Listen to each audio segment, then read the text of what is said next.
Ethan Carlson hadn't been home 10 minutes before he spotted it, bright orange, taped to the windshield like a parking ticket from a bad dream.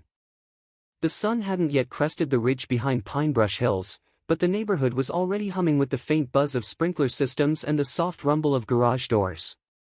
The November air held a crispness rare for Arizona, light enough to hint at autumn, but stubbornly dry as always. Ethan's sneakers crunched against loose gravel as he slowed in front of the driveway. His duffel bag, slung lazily over one shoulder, slipped slightly as he reached out for the piece of paper fluttering in the breeze. He stared at the bold lettering, eyes narrowing. Unauthorized overnight vehicle. Subject to tow in 3 hours. The citation was stamped with the Pinebrush Hills HOA seal and signed with a looping, confident PL. Behind him, the front door creaked open. Already catching trouble, huh? Linda Carlson called lightly, squinting toward the car. The HOA's early this year. Ethan didn't answer right away. He turned the paper over, as if expecting a joke or perhaps a mistake.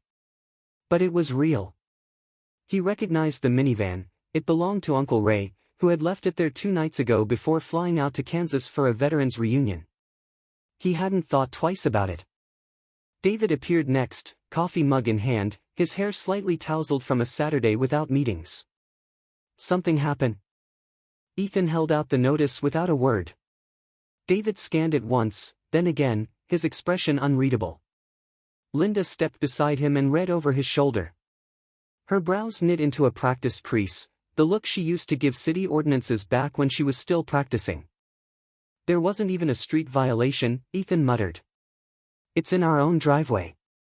David handed the paper back calmly. That's exactly why they worded it the way they did. Come in.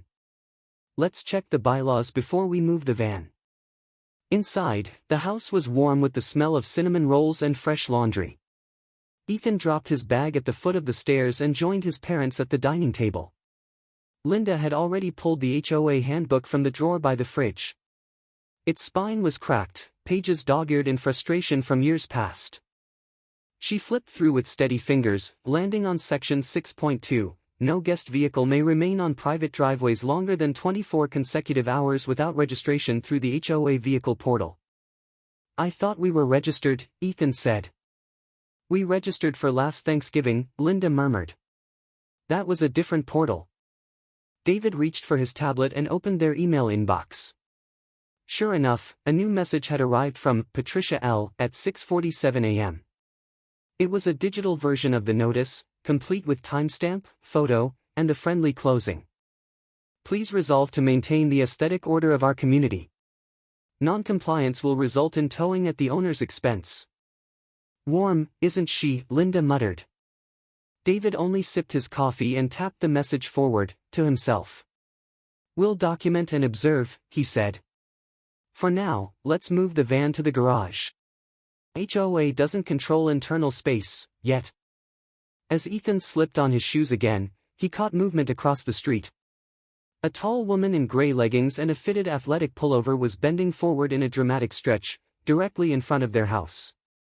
She straightened slowly, her eyes never leaving the Carlson driveway. In one hand, she held a metal tape measure. That her? Ethan asked quietly. Linda peered through the living room curtains. That's Patty Lanford, she confirmed. President of the HOA. Elected in June. Ethan squinted. She's stretching or measuring? David joined them, his voice calm. Both, apparently. Outside, Patty scribbled something in a small leather-bound notebook, then turned and strolled down the sidewalk with brisk purpose. A few houses away, Mrs. Gomez was tending her porch plants. She waved toward the Carlson house as Patty passed, her expression stiff but polite. Ethan gave a quick wave back, then turned inside. So this is what we're dealing with? David nodded, heading for his office. She's been active lately. Notices for fence paint, garbage bin alignment, garden lighting angles. He gestured to a folder beside the printer. 2 just this week. Mrs. Klein got cited for having a wreath up before Thanksgiving. Ethan leaned against the wall, watching his father open a new document. So, what do we do? David looked up, folding the orange notice slowly, deliberately. They want escalation. They'll get accountability. Sally's Country Cafe still served $2.25 apple pie slices, but Martin Wong always tipped $5 flat. It was one of those places where the coffee tasted the same for 20 years and no one minded. Vinyl booths cracked softly as regulars slid into their usual spots. On the far wall, a faded corkboard held photos of Little League teams from the early 2000s, some of the kids now grown and bringing in their own children. Martin sat near the window, a crossword folded neatly beside his plate, his pie untouched. David slipped into the seat across from him, brushing a few pie crumbs to the side. "I take it you didn't call me for dessert tips." Martin smiled, the lines around his eyes deepening. "No, but you should try the rhubarb." Sally added cinnamon. David glanced at the menu, then back at him. "You said something about a loan." Martin's eyes twinkled, but his tone dropped. "Word around the HOA mailbox circuit is they're shopping for a credit extension. Big one. Something in the 7 figures." David raised an eyebrow. "For what?" "Clubhouse renovations. Security cameras. New tennis court drainage, depends who you ask." Martin sipped his coffee. "Thing is, we already approved budget allocations for 2 of those last year." David frowned. "So either they mismanaged the funds, or they're inflating the need." "Exactly." Martin leaned in. "And if they're applying for credit, that means someone's underwriting the loan. Your bank is one of only 2 in town that offers HOA financing." David folded his arms. "If they've submitted an application to First Valley, it would show in our enterprise system." Martin sat back, satisfied. "Then you'll be able to confirm or raise an eyebrow." Back at home, Linda stood barefoot in the kitchen, HOA bylaws spread across the counter like a criminal's ransom note. She ran her finger along a subsection, lips pursed. Section 3.4 says citations must be issued with 48-hour compliance windows, she muttered, scribbling a note. "Patty's giving folks 3. That's not just unfair. That's a pattern." Upstairs, Ethan tied his shoes while scrolling through the HOA's online portal. He had volunteered to stop by the HOA office that afternoon to pick up the latest printed bylaws for their file. "Beth usually handles the desk, right?" he asked from the stairs. David nodded. "If she's there, be polite. Don't press her. Just ask for the document." Later that afternoon, the HOA office looked more like a dental clinic than a community center, white laminate walls, artificial lavender scent clinging to the air, and an unmanned coffee station no one dared touch. Ethan stepped inside. Behind the front desk sat Beth Lanford, hair pinned back, fingers moving stiffly across her keyboard. She looked up as he entered. "Hi," he said, smiling. "I'm here to grab the most recent bylaw document. Printed version, if that's still allowed." She paused, then nodded. "1 second." She disappeared into a back room, returning with a thin binder labeled Pinebrush Hills HOA, Governance Policies. As she handed it over, her eyes darted toward a camera in the corner. Then, almost imperceptibly, she tapped her finger against the binder, twice, before letting go. Ethan glanced down. A pink sticky note barely protruded from one of the middle pages. When he looked back up, she had already turned to answer the phone. Outside, as he walked back to the sidewalk, he caught sight of Mr. Klein across the street, arguing with someone holding a clipboard. A pink slip fluttered to the ground, landing near the man's front step. Ethan narrowed his eyes. It read, "Lawn height violation, grass exceeds 3.5 inches." That night, David logged into his bank's enterprise portal using his compliance clearance. A few minutes later, he stared at the screen in silence. There it was. Application ID number 22844, Pinebrush Hills HOA. Requested loan amount, $1,200,000. Collateral listed, community building and adjacent green spaces. Projected use, facility modernization, infrastructure compliance, communications upgrade. He leaned back, rubbing his temples. The numbers weren't outrageous, on paper. But something about the application felt rehearsed. And rushed. He picked up his phone and dialed. When Martin answered, David didn't bother with pleasantries. "Tell me I'm not the only one who finds this suspicious." David always said budgets told the truth, if you knew where to listen. The late afternoon sun stretched long shadows across the carpet of the Carlson home office. Dust motes floated in the golden light, drifting lazily above the chaos that had consumed David's desk: printouts, highlighters, HOA newsletters, and a yellow legal pad scrawled with shorthand notes. A ceramic mug with the words, "I audit because I care," sat cooling beside the monitor. Ethan stepped in quietly, holding 2 thumb drives. "Got the rest of the HOA emails," he said. "Everything since Patty took over." David didn't look up. He was too focused on a spreadsheet titled Monthly Expense Summary, HOA Operations. His finger tapped twice over a line item: decorative plant reimbursement, $3,750. "Either they're importing bonsai trees from Kyoto," he muttered, "or someone's funneling reimbursements." Ethan leaned over his shoulder. "How many of those have you flagged?" David clicked a tab. "So far, 8 categories. All vague. All round numbers. Landscaping, consulting, hospitality, and my new favorite, community engagement materials." "You mean the laminated rules taped to our mailbox?" Linda's voice echoed faintly from the hallway. "Did someone move the cinnamon candle? This place smells like toner and mutiny." "Coffee?" David called. She appeared just long enough to set a fresh cup beside him, then disappeared back toward the kitchen. "Don't forget," she added, "in 2015, the HOA in Flagstaff got nailed for reimbursing a board member's niece for non-existent landscaping." David nodded. Already thinking about precedent. Outside, a leaf blower hummed distantly. The rhythm of suburbia didn't pause for fraud. Ethan pulled up the HOA's most recent newsletter on his laptop. "Says here the clubhouse has new security cameras, patio heaters, and upgraded lighting." He turned his screen toward the window. "See any heaters out there?" David didn't even look. "Nope.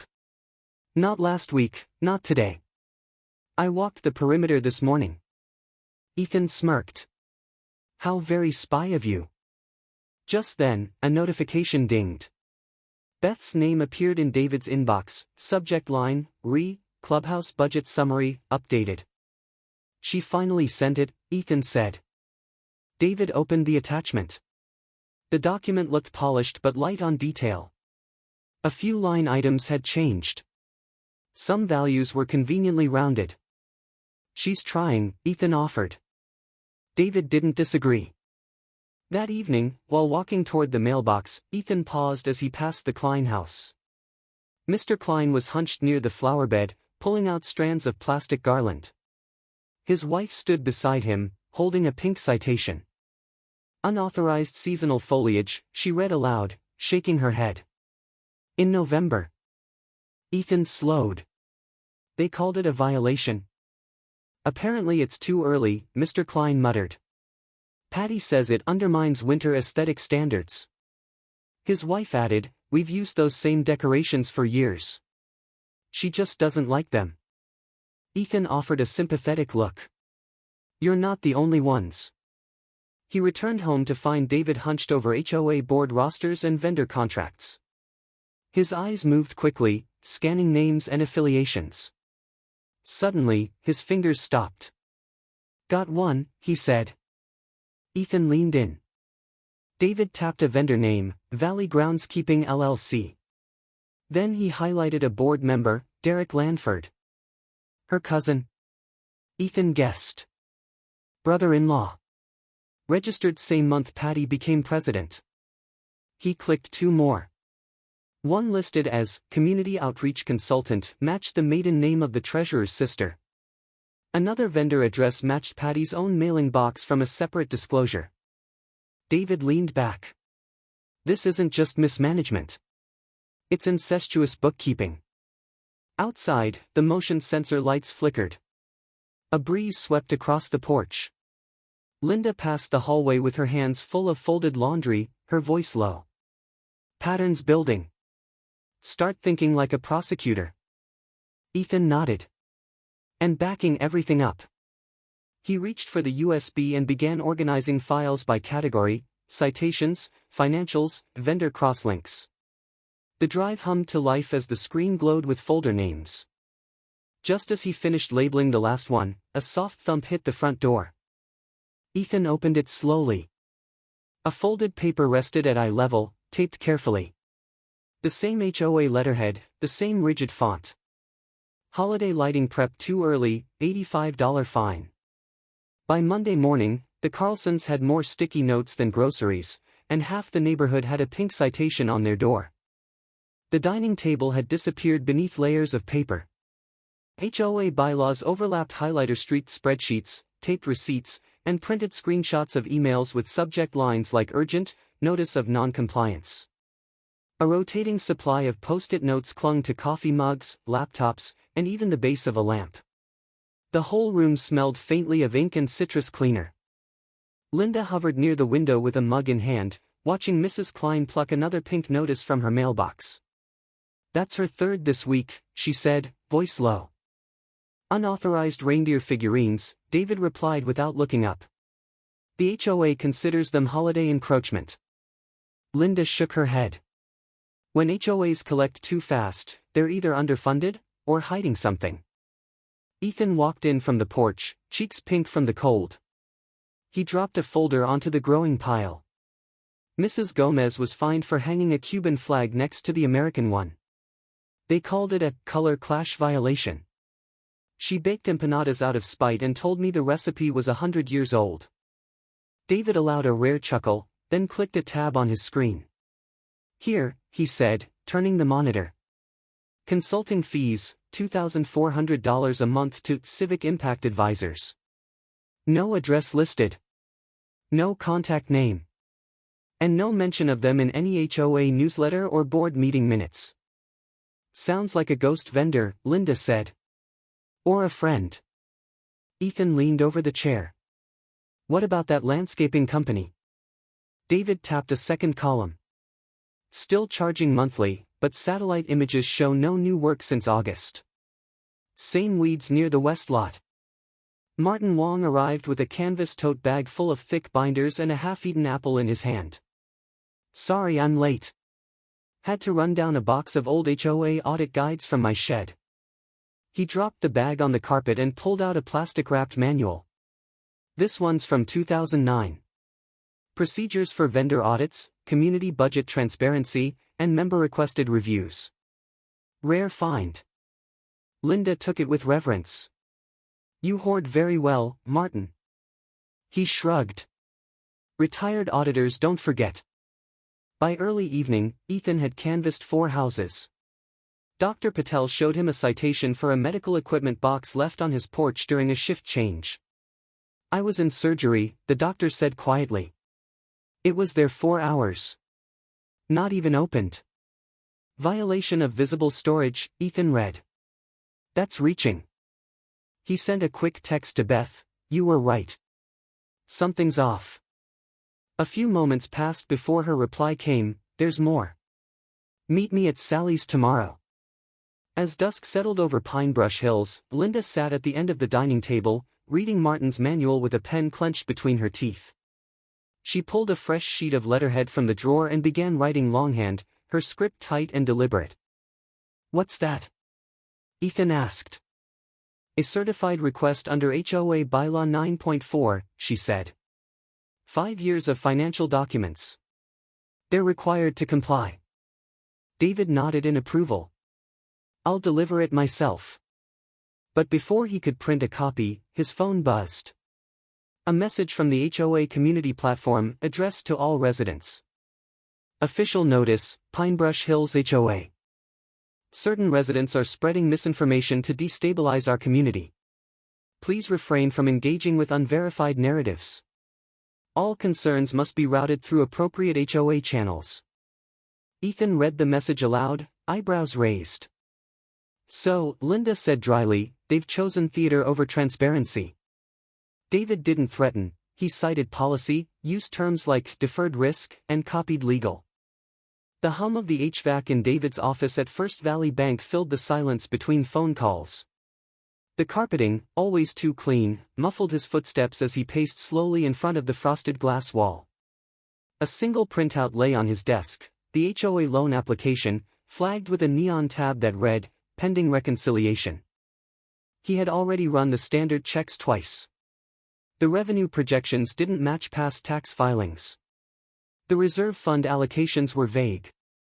And the name Civic Impact Advisors showed up in 4 invoices but didn't appear on any license database. His phone buzzed. He tapped the headset. "Jasmine, compliance," came the voice from the other end. "Hey," David said. "Need to request a temporary freeze on a pending file, application ID 22844. There was a pause. "The HOA loan?" "Yes." "Discrepancies between internal disclosures and external communications. Possible material misrepresentation of financials." "You've got backup?"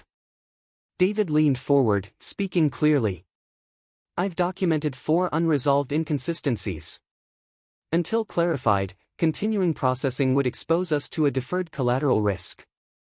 I've initiated internal review and am submitting a compliance memo this afternoon. CCing legal." Jasmine exhaled. "Copy that. I'll notify the senior team. You'll get confirmation by COB." He ended the call and stared at the stillness outside his window. Trees rustled beyond the sidewalk, indifferent.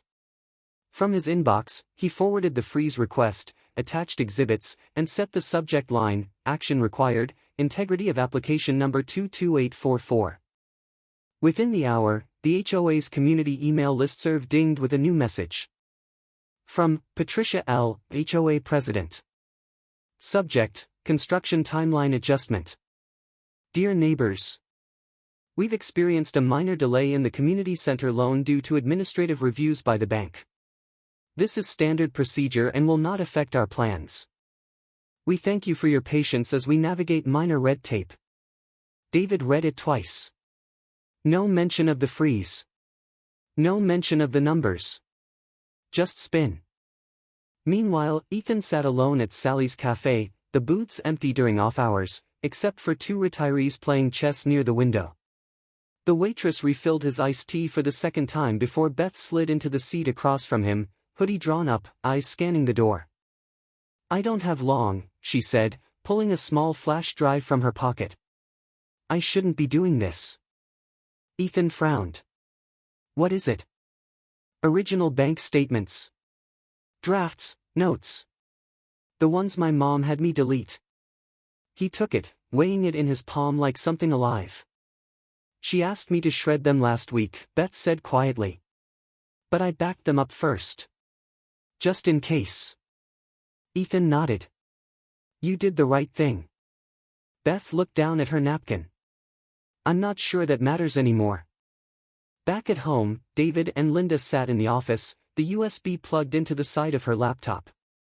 They scrolled through spreadsheets, scanned invoices, and a folder labeled Revised Statements, Q2. "That's it," David said. "They added $79,340 in income that isn't reflected in the original budget." Linda clicked through more files. Inflated dues, phantom reimbursements, and the clubhouse upgrades that don't exist. David leaned back. "This isn't sloppy. It's calculated." Linda picked up her phone, her thumb hovering just above the screen. "It's time we get the DA's office looped in." Patty's voice wobbled only once, when the projector clicked and her own numbers appeared on the screen. The folding metal chairs in the HOA clubhouse scraped loudly against the tile as residents settled in. Steam rose from the coffee urns near the back table, mingling with the scent of paper handouts and old carpet cleaner. Laminated agendas had been placed neatly on every chair, each bearing the HOA's seal and the heading, Community Update, Facility Planning and Budget Review. David sat quietly near the front, laptop balanced on his knees, cables already fed into the projector. Linda sat beside him, flipping through a folder of bylaws. Ethan stood off to the side, hands in his jacket pockets, scanning the faces entering the room. There were more than usual, far more. Mr. Wong nodded as he passed, his thermos of cider in one hand. Mrs. Klein took a seat with her knitting still in her purse. Even Dr. Patel was present, a man rarely seen outside his mailbox. Patty entered last. Clipboard in hand, heels striking the floor a little too sharply, she made a beeline for the podium. Behind her trailed 2 board members and a harried assistant with a notepad. "Let's begin," she said, clearing her throat into the microphone. "As many of you know, our community has been in the process of applying for a renovation loan. There have been rumors, but I assure you, everything is in order." David glanced at Linda, then clicked his laptop. The projector screen behind Patty lit up, displaying a table of numbers. Patty turned to look and paused. "These," David said evenly, "are the financial statements submitted to First Valley Bank as part of the HOA loan application." Patty opened her mouth, but David kept going. "Now let's compare those with the quarterly report sent to residents in January." He clicked again. The new slide showed a different set of numbers, subtly, but significantly smaller. "That's nearly an $80,000 difference in reported income," he continued. "And this discrepancy doesn't account for reimbursements paid to board members without receipts, nor the consulting fees to entities with no online presence or licensing records." The room rustled. Linda stood next, her voice clear. "According to our bylaws, Section 5.3, all financial activities related to shared assets, including those used as collateral, must be fully disclosed to homeowners. That hasn't happened." Patty's voice, sharper now, interrupted. "This is highly inappropriate. These are confidential bank matters." Beth's voice cut in from the side of the room. "They're not confidential if they're fabricated." All heads turned. Beth stood slowly, hands clenched at her sides. "My mother asked me to delete the original drafts. I didn't. I backed them up." Patty froze, eyes locking with hers. "Beth, we'll discuss this later." "No, we won't," Beth said. The air in the clubhouse shifted. Murmurs turned to voices. Mrs. Klein stood, holding a folded pink notice. "I was fined for wreath ribbon color, after 3 years of using the same ones." Dr. Patel lifted his hand. "My package sat out for 4 hours. I was in surgery." Citation. Mrs. Gomez stepped forward. "They called my flag too bold. But Patty's best friend still has Christmas lights up from last year." David remained silent, letting the wave of testimony rise. Then, from the back, Mr. Wong raised a hand. "I move for an emergency vote of no confidence in the current board." A pause. Then hands began to rise. Some slowly, others with determination. Linda counted aloud. 3/4 majority reached. Patty slammed her gavel, her voice cracking. "You've made powerful enemies tonight." The HOA clubhouse was quiet, but back on Maple Court, things were just getting started. The hush that followed the emergency vote didn't last long. By dawn the next day, the HOA bulletin boards had been defaced, chalk scrawls over laminated announcements, push pins pulled out and scattered. Someone had taped a grainy, printed flyer onto the center board near the mailbox cluster. The headline, in all caps, read, "Banker exposed, the real fraud lurks next door." David found it while taking the recycling out. He stared at the paper for a moment, then calmly pulled it down and folded it. Behind him, Ethan stood barefoot on the porch, arms crossed. "Who did that?" David shook his head. "Anonymous. No name. Just fiction and insinuation." Later that afternoon, an envelope arrived at the house, no return address, but the bank's watermark on the corner. David slid it open and read in silence. It was a formal HR notice requesting clarification regarding external allegations of misconduct. The language was neutral, but the implications were sharp. Linda read it over his shoulder. "She's not done," she said. "I didn't expect her to be." David laid the letter aside. "I'll draft the response tonight.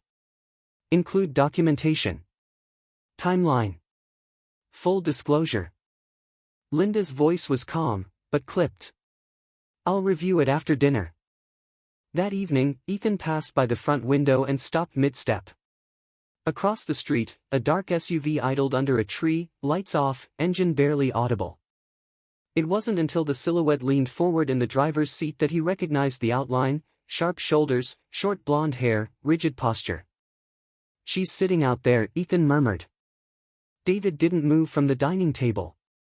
Let her. No words were exchanged, but the message was clear. The next morning, Beth stood on Mrs. Gomez's porch with a small duffel bag and a weary expression. Mrs. Gomez waved Ethan over and whispered, "She's staying here for a few days. Said she couldn't be in that house anymore." Ethan met Beth's eyes. She nodded once, her expression unreadable. "Thanks," was all she said. Down the block, Mr. Wong walked with a reporter from the Scottsdale Sentinel, answering questions with deliberate care. A camera crew had passed by earlier but hadn't stopped. Word was spreading fast.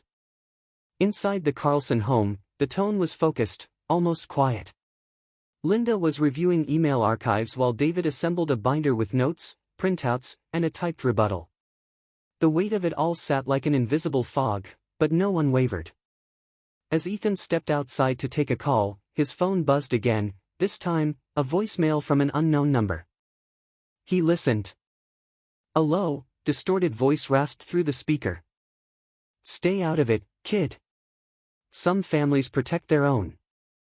He stood still for a long moment, then walked inside and played the message on speaker. David didn't flinch. Linda walked over and listened quietly, then gently placed her hand on Ethan's shoulder. "This is the final swing. That means we're winning." The driveway was full, the table was fuller, and for the first time in weeks, no one was watching through the blinds. The morning sun cast long amber light over Maple Court, warming the pavement just enough to pull neighbors onto their porches. Folding chairs lined driveways, kids rode scooters between clusters of parked cars, and the scent of sage, pie crust, and cinnamon drifted between houses like an invisible thread tying the street together. In front of the Carlson house, David stood at the curb with a rake in hand, not for leaves, but to tidy the walkway before people arrived. Across the way, the HOA community center lawn was getting its first real trim in months, this time by a vendor whose name matched a licensed business in the state registry. Mr. Wong had made sure of that. Patty's house, farther down the block, sat quiet. A "for sale" sign stood staked in the yard, slightly crooked, as if placed in a hurry. The shutters were closed, the porch bare. Beth hadn't returned since moving into Mrs. Gomez's guest room, and no one expected her to. Ethan walked up carrying a tray of paper cups and cider. Beth followed behind, a folder tucked under her arm. "Happy Thanksgiving," she said, handing Ethan a folded printout. He opened it, a community memo draft, clean and simple. New HOA board ratified. Public apology statement pending. Priority number 1, restore trust. Priority number 2, shred less paper. He smiled. "You wrote this?" She shrugged. "Your dad didn't just stop her. He fixed the whole system." Out front, folding tables were being set up, some borrowed from garages, others dusted off from storage. Neighbors carried crockpots and foil-covered trays across lawns like offerings. Kids hung wreaths on mailboxes without hesitation or oversight. No one issued a citation. No one measured ribbon length. Linda emerged from the house holding 2 pies, cheeks flushed. Mrs. Wilson brought real pumpkin bread. "From scratch," she said, smiling. "Not store-bought." By late morning, the street had turned into something between a parade and a picnic. Music played softly from a Bluetooth speaker, old rock and roll, the kind everyone over 60 could hum. Thermoses passed from hand to hand. Even Dr. Patel brought spiced tea in a travel jug, which he insisted was too good for paper cups. David settled onto the porch steps beside Ethan. They didn't say much at first, just watched. The new bulletin board near the mailbox had already been updated. Instead of policy notices, it now held a flyer for a community bake-off and a sign-up sheet for a local bluegrass jam. Ethan leaned back, watching Mrs. Gomez fuss over her empanadas, and Mrs. Klein pass out disposable cutlery from a wicker basket. "What if another Patty shows up someday?" he asked. David took a sip of cider, letting the steam rise for a beat before answering. "Then we'll already know how to stand." The pies had cooled, the chairs were folded away, but the sense of something reclaimed still lingered on Maple Court. Neighbors who once whispered behind blinds now waved across fences, their courage stitched together by shared truth. When power forgets its purpose, it's up to ordinary people, armed with documents, patience, and pie, to remind it. Like lanterns on a quiet street, even small voices, when joined, can light the way forward.